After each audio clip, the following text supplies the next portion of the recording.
말씀의 제목이 용서와 금식입니다. 오후의 말씀도 이 용서와 좀 관련되어 있는 것인데요. 오전에는 마태복음 6장 14절 말씀, 오후에는 창세기 45장에 있는 말씀을 가지고 함께 좀 말씀을 나누려고 하는데요. 대부분의 성도님들이 그러시겠지만 제가 요즘에 병원에 한 번씩 갑니다. 아시는 것처럼 당뇨도 있고 그리고 몸에 두드러기가 한 번 나가지고요. 병원에 이제 가서 의사 선생님에게 이제 몸을 보여드렸죠. 허벅지를 걷어서 두드러기가 발목부터 허벅지까지 이렇게 올라왔습니다. 울긋불긋하게. 그랬는데 의사 선생님, 피부과 선생님이 여자분이셨어요. 가만히 보니까 나이도 저하고 비슷해요. 그런데 이제 허벅지를 훌렁 까가지고 이렇게 보여드렸죠. 그랬더니 이렇게 보시고서 하시는 말씀이 왜 그런지는 찾을 수가 없대요. 그런데 5일치 약하고 주사를 좀 맞으시면 가라앉으실 겁니다. 그래서 네 알겠습니다 하고 나왔습니다. 한 2, 3분 있으니까 간호사 선생님이 이름을 불러요. 그래서 이제 갔더니 주사를 놓는 거죠. 엉덩이 주사입니다. 근데 간호사 선생님을 보니까 저보다 나이가 조금 어려 보여요. 이제 엉덩이를 이렇게 깠어요. 그러니까 부끄럽잖아요.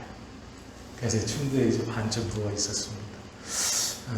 분명히 이쪽에 맞으려고 이쪽을 내렸는데 왼쪽에 놓으시는 거예요. 긴장은 이쪽에 하고 있었는데 이쪽에 주사바늘이 탁 들어와서 하고 있는데 얘 누르고 계세요. 그래서 누르고 있었어요. 그럼 이쪽에 놔야 되잖아요. 근데 이쪽에 또 놓으시는 거예요.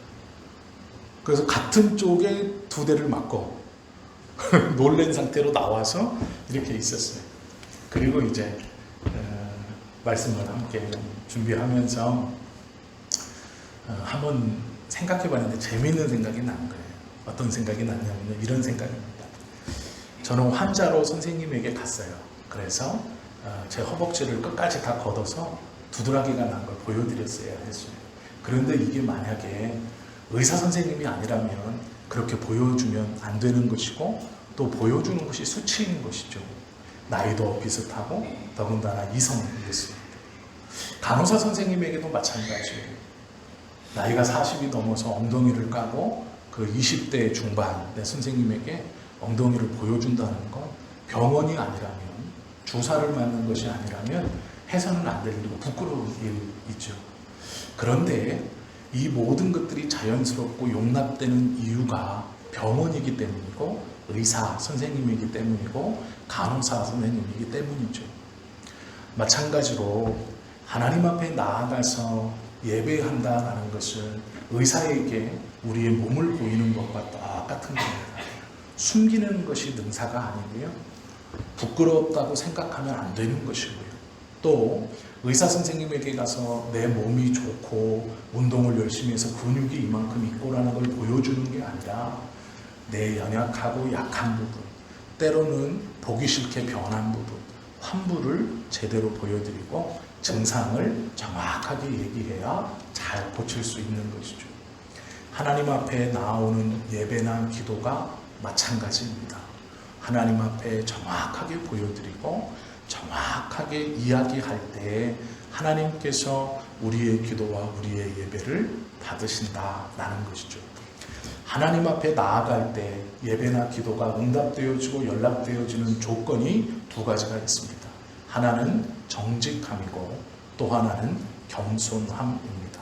성경은 하나님 앞에 나아가는 하나님의 자녀들이 이 두 가지를 가지고 하나님 앞에 나와야 한다라고 말합니다. 겸손과 정직입니다. 오늘 본문에 보시면 하나님 앞에 나아가 응답받기 위해서는 겸손해야 하는데 그 겸손의 나타남은 즉 내가 내 안에 진정 겸손함이 있습니다 라는 것이 무엇으로 나타나냐면 다른 이를 용서해 주는 것으로 나타난다 라고 말하고 있습니다. 또 하나님께 나아가는 자는 정직함이 있어야 하는데 그 정직함의 나타남은 금식으로 나타난다라고 말씀하고 있다라는 거예요.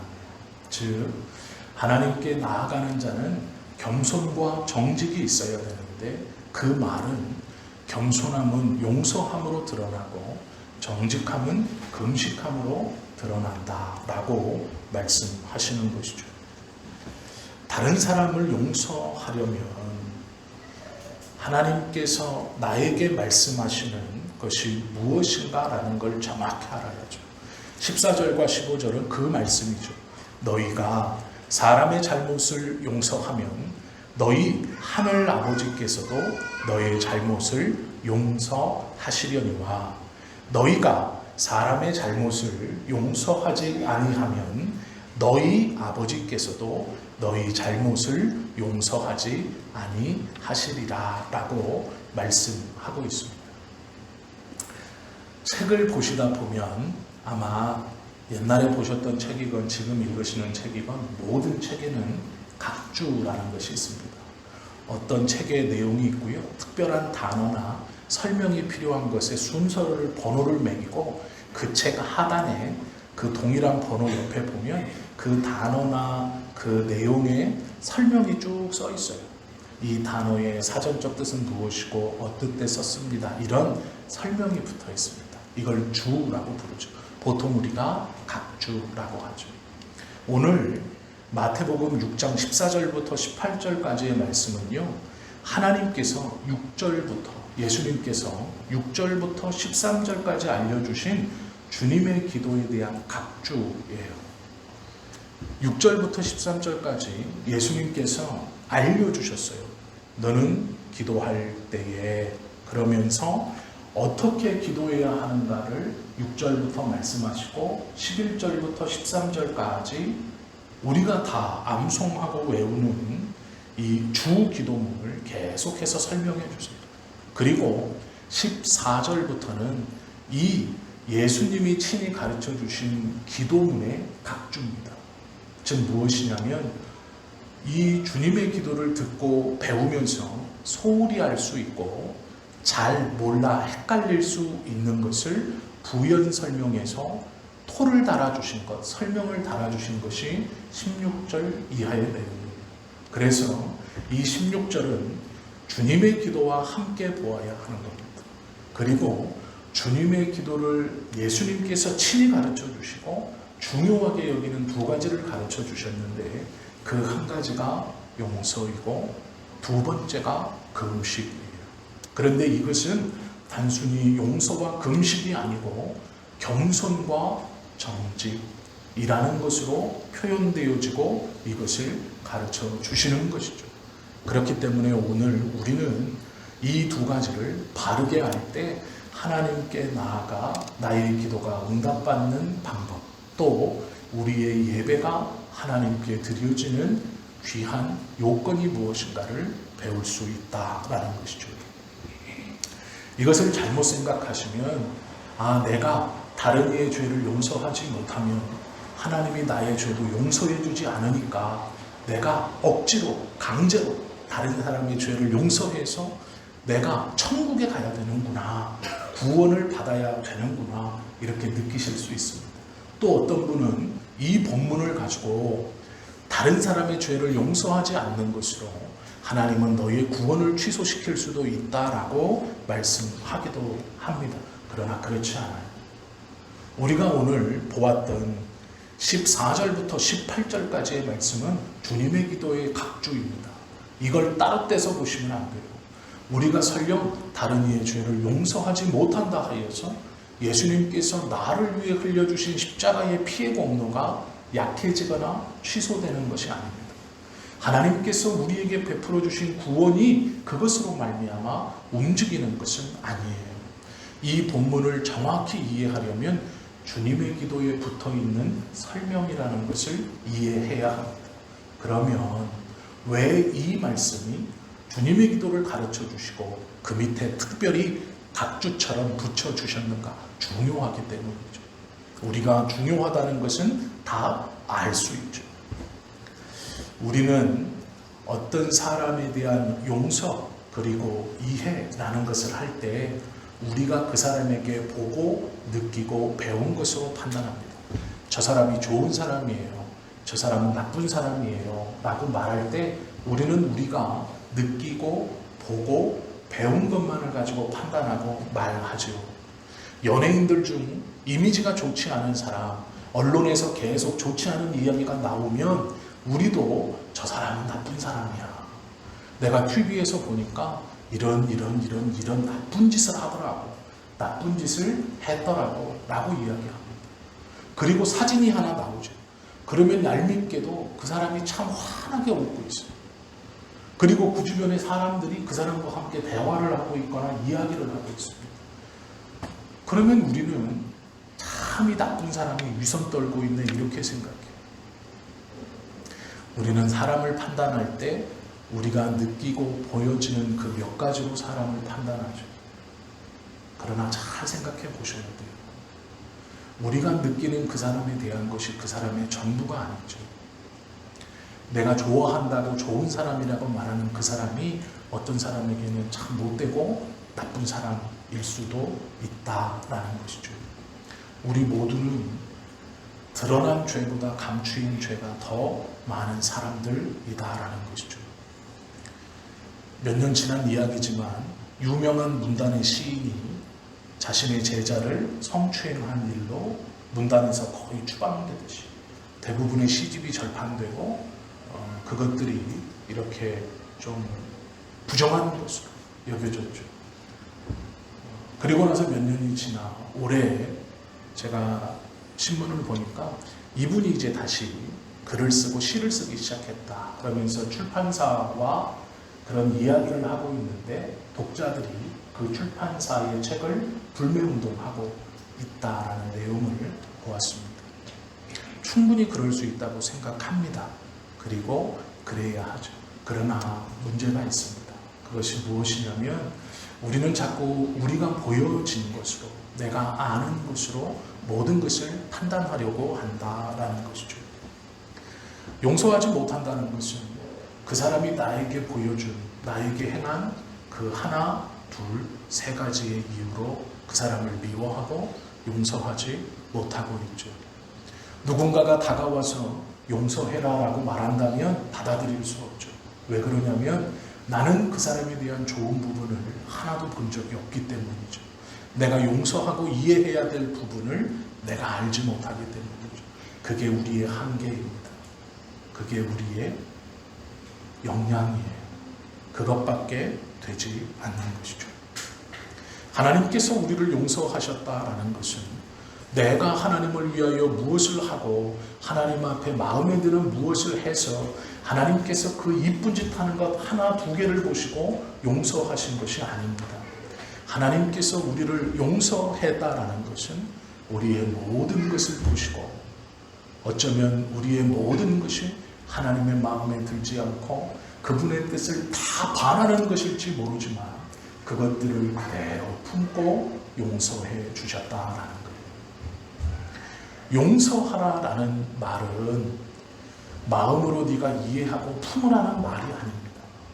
우리를 보고 원수를 용서하고 이웃을 용서하고 너를 마음 아프게 한 자를 용서하라는 것은 네 감정을 잘 다스려라라는 말이 아니에요.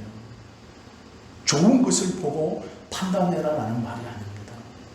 용서해라라는 말은 하나님이 너의 모든 죄, 드러난 것과 드러나지 않은 모든 죄를 다 아시고 용서해 주신 같이 그 용서를 받았다면 겸손히 너도 너에게 보여진 그것뿐만 아니라 너에게 보여지지 않은 것이 있음을 알고 받은 것이 무엇인가를 기억하라라는 것이 용서라는 거예요.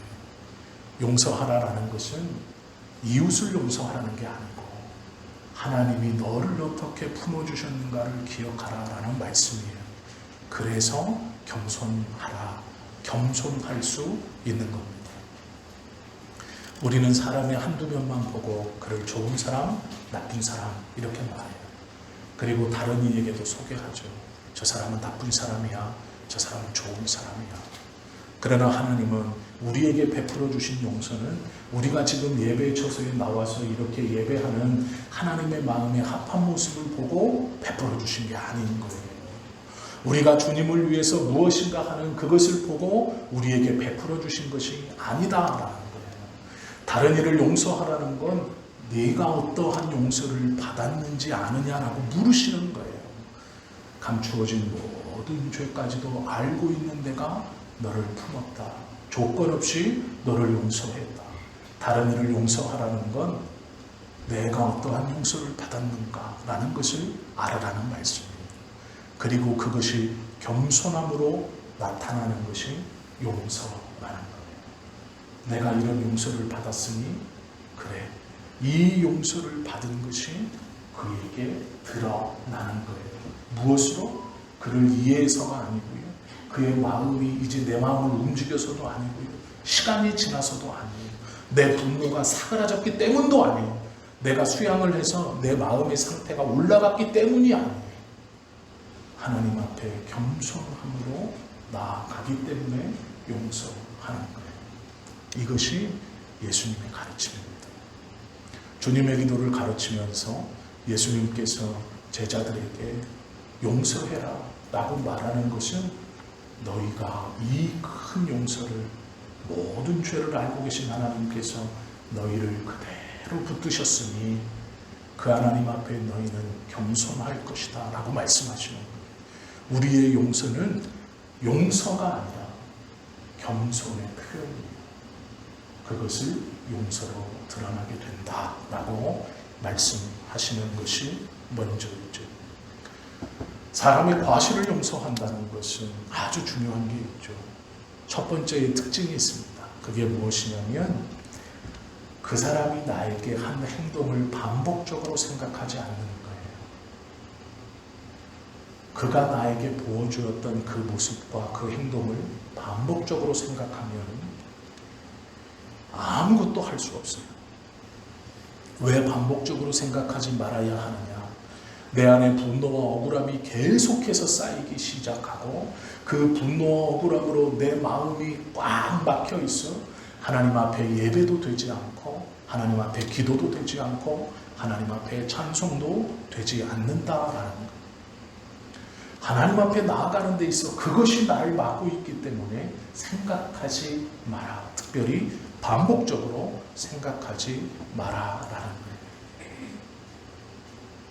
우리가 조금 더 깊게, 잘 되진 않지만 조금 더 깊게 한 걸음 들어가면 그 사람은 어쩌면 우리의 삶에서 하나님께서 우리에게 허락해 주신 신앙의 조교와도 같을지 모릅니다.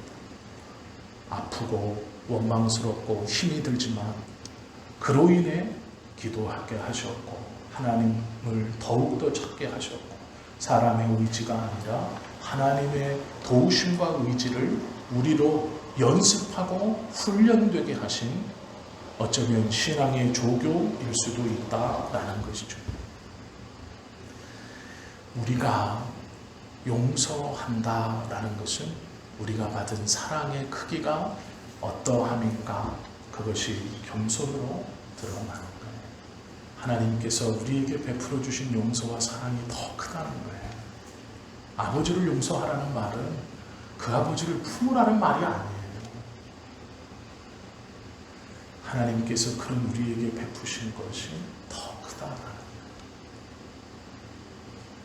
그때 겸손할 수 있고 그 겸손이 용서로 드러난다라는 거예요. 이 용서는 남에게만 하는 게 아니고요, 자기 자신에게도 해야 하는 거예요. 우리는 자기 자신에게도 못마땅한 부분이 있고 열등감이 있을 수 있어요. 자기 자신을 용서하지 못하면 하나님을 원망하게 되고 판단하는 자리에 있어요. 왜 용서가 겸손이냐면요, 용서하지 못한다, 용서한다라는 것이 하나님과 관계가 없다면 하나님의 자리에서 판단하고 있기 때문에 그렇다라는 거예요. 금식도 마찬가지예요. 어떤 목사님들이 40일 금식을 합니다. 그런데 그 금식하는 이유가 예수님과 같이 하나님의 뜻을 더 잘 알기 위해서예요. 그런데 이건 굉장히 위험한 일입니다. 하나님을 체험하기 위해서 금식하는 것은 굉장히 위험한 일이에요. 사람이 금식을 하면 육체의 소욕을 억누르기 때문에 희열과 쾌감을 느낀다고 합니다. 이건 종교와 상관없어요. 심리적으로 밝혀진 일이에요. 종교인이 아니더라도 굶으면 어느 순간 쾌감이 온대요. 육신의 고통을 이기기 위해서 아드레날린이 분비되는 거예요. 그래서 갑자기 기분이 좋아지고 평안함이 온다는 거예요. 굶으면 그 힘듦을 육신이 반대로 생각해서 견딜 수 있게 하는 거예요. 그것을 하나님과 교통한다고 착각하시면 안 돼요. 예수님 당시에는 신앙의 금식이 신앙의 척도가 되었습니다. 그리고 그 사람들의 특징은 흉하게 하고 다녔어요. 내가 지금 금식하고 있다. 내가 하나님과 교통하고 있다. 나는 굶음으로 주님께 나아가고 있다. 16절 말씀은 이렇게 하죠. 금식할 때에 너희는 외식하는 자들과 같이 슬픈 기색을 보이지 말라. 그들은 금식하는 것을 사람에게 보이려고 얼굴을 흉하게 하느니라. 내가 진실로 너희에게 이르노니 그들은 자기 상을 이미 받았느니라 라고 말씀하십니다. 예수님이 금식을 부정하진 않아요. 금식하지 말으라고 하진 않아요. 금식은 쓸데없는 거다라고 말씀하진 않아요. 그러나 어떻게 왜 금식하느냐가 중요하다라고 말씀하시죠. 잘못된 동기를 가지고 금식해서는 안 된다라는 것이죠. 그들은 옷을 지저분하게 입고 얼굴을 지저분하게 하면서 내가 지금 하나님과 교제하는 금식에 들어가 있다는 걸 사람들에게 보이기를 원했어요. 그것은 하나님과 교통하는 게 아니라 단순히 배고파지고 있는 상태입니다. 그 이상도 그 이하도 아니에요.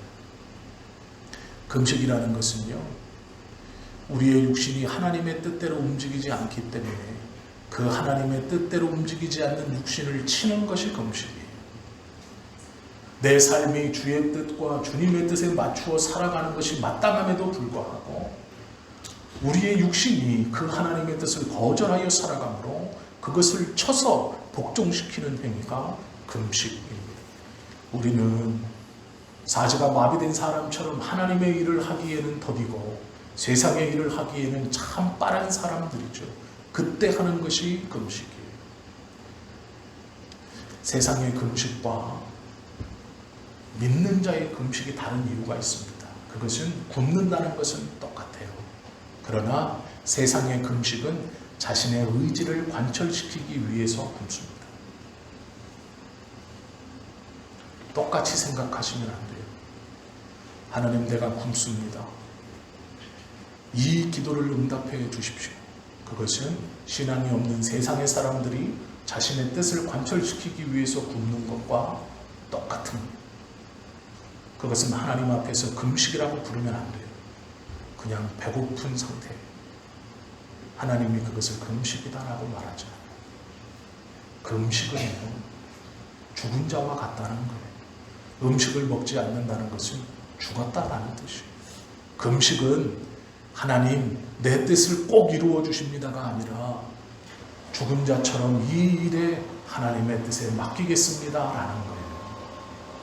그것이 금식입니다. 금식은 가타부타 하나님의 하는 일에 아무런 내색 없이 죽은 자처럼 나는 이 일에 죽은 자처럼 가만히 죽은 자와 같으니 하나님의 뜻대로 하십시오. 이렇게 하셔도 저렇게 하셔도 순종하겠습니다가 금식이에요. 뜻을 정하고 그것을 이루기 위해 하나님 앞에 굶어 나가는 것이 아니에요. 어떤 간절한 기도 제목이 이루어지기 위해서 하나님 앞에 음식을 끊는 것이 금식이 아니고 성경적 금식은 죽은 자처럼 이 일에 하나님이 하시는 대로 순종하겠습니다. 맡기겠습니다. 아무런 힘을 아무런 의지를 보이지 않겠습니다. 주님의 뜻대로 하십시오라는 것이 금식이에요. 이것이 주님의 기도를 가르쳐 준 후에 예수님께서 받으시는 이 기도의 두 가지 요건이 겸손으로 드러나는 용서와 정직으로 나타나는 금식이에요. 하나님 앞에 나아갈 때 어떠한 것이 정직한 것인가? 나는 아무것도 아니고 죽은 자와 같습니다. 모든 것을 주님의 처분에 맡기고 하나님의 뜻에 맡깁니다. 그것이 금식이고 그것이 정직이며 그것을 하나님께서 원하신다라는 것이죠. 저는 죽은 개와 같습니다. 아무것도 아닙니다. 모든 것이 하나님의 뜻대로 이루어지는 것에 순종하겠습니다. 이것이 금식입니다. 금식을 함부로 하시면 안 돼요. 내 뜻과 상관없이 하나님의 뜻에 순종하겠습니다라는 선언은 함부로 해서는 안 돼요. 그것이 옳은 선언이지만 우리는 그것을 감당하지 못해요.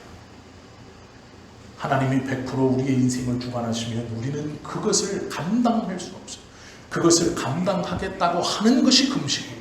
죽은 자와 같이 쫓아가겠습니다. 순종하겠습니다. 내 의지와 생각, 하나님의 뜻을 거스르는 육신을 가두어 주님의 뜻에 온전히 맡기겠습니다. 이 두려운 것을 아무 때나 아무렇지 않게 내 기도 제목이 응답되기 위해서 금식하고 있어요. 아니에요. 내 뜻이 응답되기 위해 기도하는 게 아니라 그 일에 대해 하나님의 뜻에 온전히 맡긴다는 게 금식이에요. 그것이 정직이고 하나님께서 원하시는 성도의 모습입니다.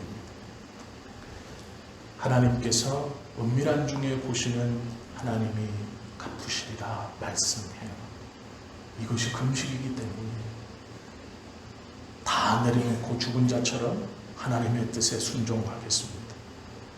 그것을 보시고 갚아주신다는 거예요. 세상에서 가장 복된 게 무엇인가요? 나의 교만을 꺾는 것이고 하나님의 뜻에 순종하고 순복하는 것이죠. 그것이 복된 거예요. 겸손과 정직은 용서와 바른 금식, 그 정신으로 나아가는 이 두 가지를 붙들고 나아가는 자는 가장 복된 자예요. 다른 어떤 누구보다도 신앙의 성숙에 가장 깊음에 있는 사람입니다. 이것이 바른 태도예요. 내가 하나님께 용서받았지만 나는 너를 용서하지 못하겠다라는 것은 내가 받은 사랑이 무엇인가를 인지하지 못하고 그건 마음을 다스리는 게 아니라 하나님 앞에서 겸손하지 못하는 거예요. 금식이 무엇인가를 알지 못하고 함부로 하는 것은 정직하지 못하는 거예요.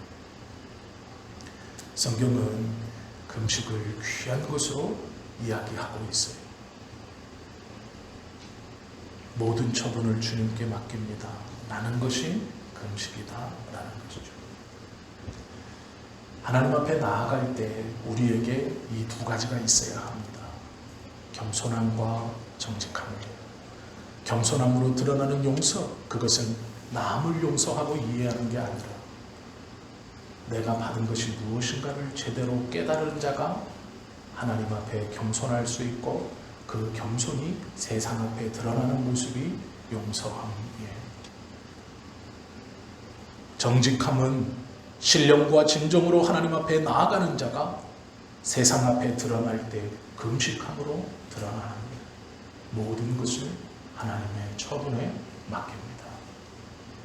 이 두 가지, 겸손과 정직, 용서와 바른 금식함이 우리에게 있어야 할 것입니다.